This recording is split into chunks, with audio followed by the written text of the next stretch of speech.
Et voilà, c'est fait les gars. Après plus de 7 ans d'attente, les Gunners d'Arsenal viennent de battre PSV Eindhoven pour leur première rencontre de Champions League grâce au but de Bukayo Saka, de Jesus, de Trossard et du jeune capitaine Martin Odegaard. Mais c'est incroyable, surtout ce que Bukayo Saka nous a montré ce soir.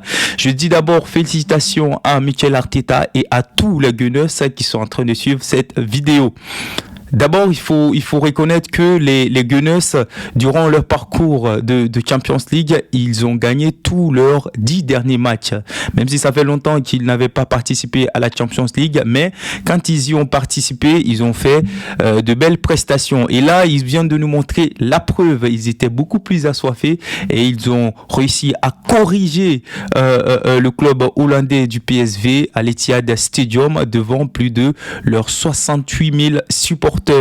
Mikel Arteta, chapeau, c'est un coach visionnaire qui a beaucoup misé sur les jeunes. Bien évidemment, on sait qu'il y a des jeunes talents qui sont là. C'est Arsène Wenger qui les a dénichés, notamment Martin Odegaard et Bukayo Saka, en leur donnant leur première chance de jouer. Et ils se sont transformés en monstres, surtout Bukayo Saka. Ah, Bukayo, il est très très fort. Bukayo, hey, I don't the league. Where you gonna win the league? Bukayo Saka. Bukayo Saka. Honnêtement, il fallait que je chante cette chanson. Je sais que peut-être je la chante très mal, mais Bukayo est en train de devenir une légende à Arsenal. Il nous séduit à chaque fois qu'il touche le ballon et ça, c'est à féliciter. Honnêtement, on ne parlera pas seulement de Bukayo. Je vais parler aussi de Martin Odegaard, mais surtout, je vais parler du coach justement qui les aligne et qui les façonne. C'est Mikel Arteta. Et Mikel Arteta, à chaque fois que je vois son évolution, ça me rappelle un peu de Pep Guardiola. Après, ce n'est pas anodin puisqu'il a appris auprès de Pep Guardiola pendant de longues années, qu'il était l'assistant de Pep à Man City et donc ils ont un petit peu le même ADN. Quand tu vois le système de jeu actuel d'Arsenal, c'est plutôt la balle posée et ils partent en profondeur, ils se précipitent pas, ils créent des occasions jusqu'à ce qu'ils finissent par le concrétiser. Et ce qui est le plus important, c'est que ce n'est pas seulement une seule personne qui marque. Il y a tout le monde qui peut marquer à Arsenal actuellement. Comme la preuve, il y a Bukayo Saka qui marque, il y a Jesus qui marque, il y a Trossard qui marque et il y a Martin Odegaard qui marque aussi. Il faudrait rappeler aussi que ils ont fait une très belle saison l'année dernière en première ligue, même s'ils ont fini malheureusement à la deuxième place, alors qu'ils avaient leur chance de décrocher le titre de Champions League l'année dernière. Mais bon, ça reste du passé. Le présent, je suis très content pour cette première victoire des Gunners et c'est une victoire très très méritée puisqu'ils ont eu beaucoup plus d'occasions sur le plan offensif. J'ai vu la façon dont Mikel Arteta a aligné son attaque avec Trossard qui ne blague pas du tout. Trossard, c'est un joueur très percutant, c'est un attaquant polyvalent. Il peut jouer souvent au 9 ou il joue sur les ailes et il est à l'aise partout. Et Saka qui est en même temps serviteur, c'est-à-dire qui offre, qui fait des offrandes tout le temps et qui est aussi capable de marquer des buts. Il en a montré aussi les preuves aujourd'hui avec un but à son compteur et une passe décisive. De l'autre côté, tu as le capitaine, je dirais le plus posé, le plus chouchou. Il est le capitaine d'Arsenal et le capitaine du pays de Norvège. Il le mérite bien. C'est Martin Odegaard, formé au Real Madrid. Aujourd'hui, il est en train de devenir mais un monstre à Arsenal. C'est incroyable comment ce jeune il a progressé. Et je n'oublierai pas de citer Declan Rice, ce gars qui était toujours dans l'ombre quand West Ham jouait. On ne savait pas réellement de quoi, même s'il était l'élément clé de West Ham, mais moi j'étais pas trop fan de son jeu, mais à force de le regarder jouer souvent à Arsenal, il m'a beaucoup convaincu et je suis pas dessus le fait que Arsenal ait déboursé beaucoup de de millions d'euros pour le faire venir chez eux. Et je pense que c'était une belle affaire. Après, tu as Saliba, William Saliba, qui a été aujourd'hui, qui a assuré la défense. Honnêtement, William Saliba, félicitations à toi. Lui, c'est toujours un guerrier, hein. C'est toujours un guerrier et c'est bien comme ça. Après, tu as au milieu du terrain. Ce n'était pas seulement Declan Rice, on a vu la balle bien circuler et le milieu de terrain des Gunners a pris le dessus sur les Hollandais. Le terrain qui était formé à 3 de Declan Rice, de Odegaard et de Kai Havertz. Vous voyez comment en fait Mikel Arteta il façonne ses joueurs, il a transformé Kai Havertz en un milieu de terrain et ça marche très bien puisque ce joueur depuis à ce poste-là, bien sûr qu'il ne marque pas beaucoup de buts, mais il est toujours bon à son poste et il apporte beaucoup de façon collective. De toutes les façons, ça sera difficile pour lui de s'offrir une place de titulaire en avant-centre, sachant que Gabriel Jesus est en forme, il est beaucoup régulier dans ses stats et aussi Keita qui est lui aussi régulier dans ses stats. Donc, félicitations à Mikel Arteta pour justement d'autres facettes de ces joueurs qu'il nous montre. Après, je dirais que l'équipe du PSV Eindhoven de cette année n'est pas forcément celle qui avait battu Arsenal l'année dernière, puisqu'il y a eu beaucoup de départs, notamment les vrais leaders de leur équipe. T'as Capo qui est parti à Liverpool, t'as Simon qui est formé au Barça, qui lui aussi a quitté le club. Après, t'as justement l'autre Sangaré qui lui aussi a quitté cet été le club pour Nottingham Forest.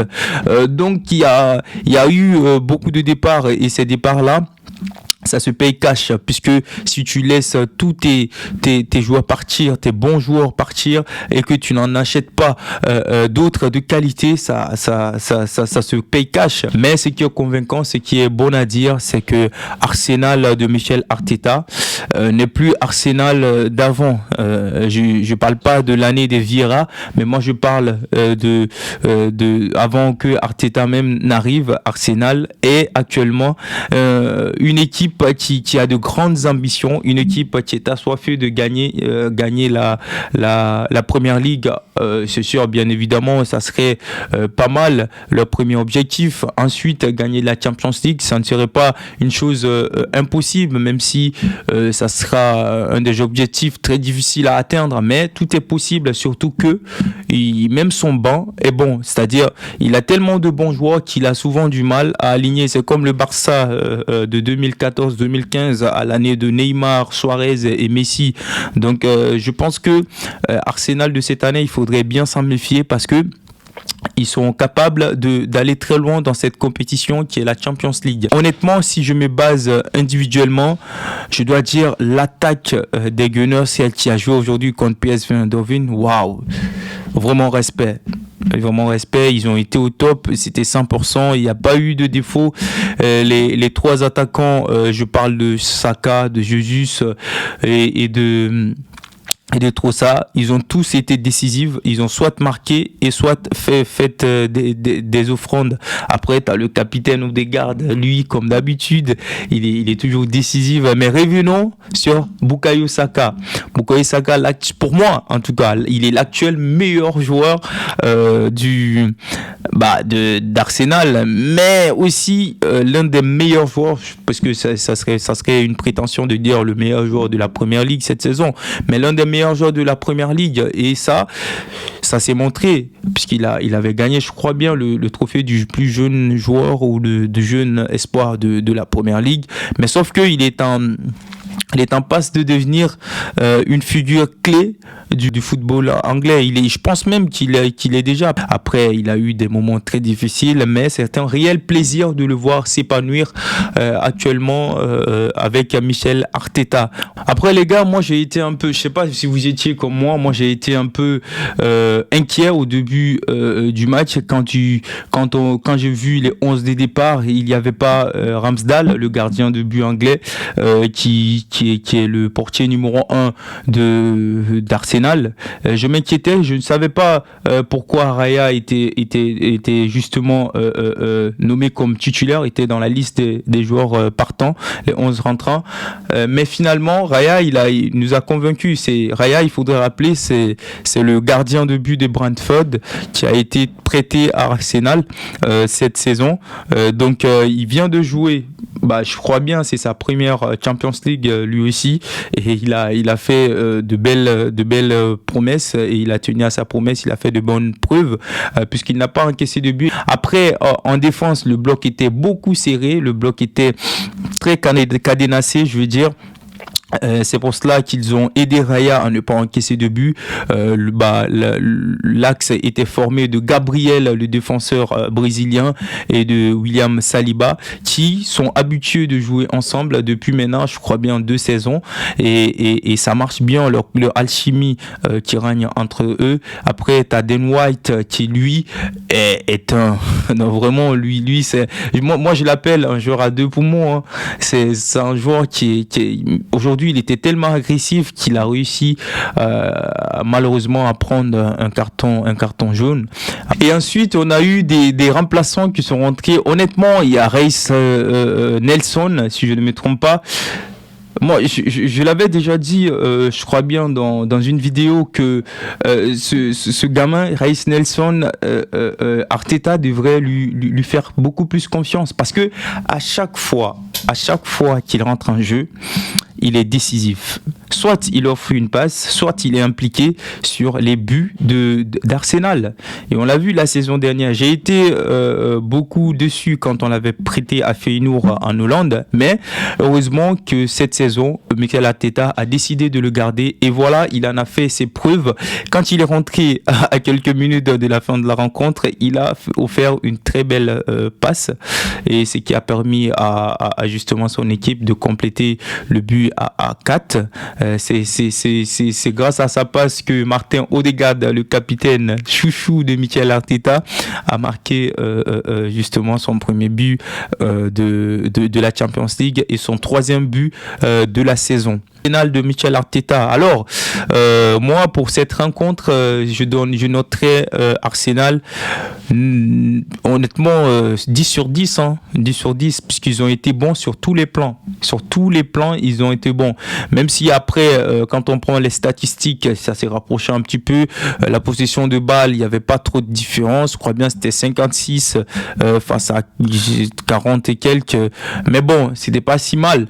Après, quand on prend aussi le côté du réalisme, là ils battent tous les records. Le but du football, c'est justement de marquer des buts pour le faire. On l'a vu justement, 4 buts, c'est l'un des scores les plus importants de cette première phase de Champions League, de ce premier match de Champions League. Je crois bien, ils ont le deuxième score le plus important, le plus gros score après le FC Barcelone, 5-0 contre Antep.